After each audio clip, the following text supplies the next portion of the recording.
if you look at it keenly, we are going to be particular even as we have this conversation, and the particularity I want us to use is when a Kenyan or anyone who is watching us today is going online, because some of these big tech that you're talking about are social media, yes, which we all consume. What can we do as social media users to protect ourselves from some of these vices that might harm us in the long run?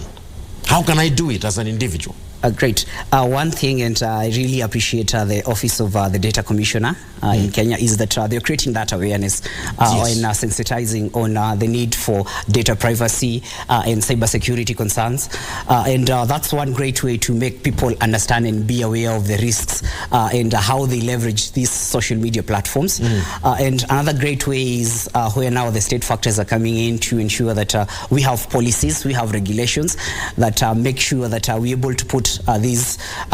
big tech firms into accountable, and we're able to regulate what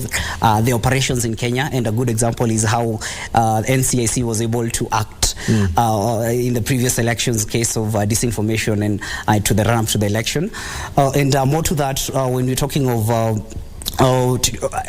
ensuring that these big tech companies, because another key huge concern has been on besides the operations on the social media platforms is on the labor practices, because if you look at some of the court cases are all around the social media content moderation and how they handle their staff within African context. So I believe there is need for the big tech companies to also employ more African-based native speakers who will really come in handy to help fill in the gaps when we're having conversation around social media content moderation, their policies, and understanding our local context. So I believe those are key efforts that we can really, as a country and also as social media users, we can be able to take up that will help us to ensure that we're able to leverage the social media platforms and we are safe online.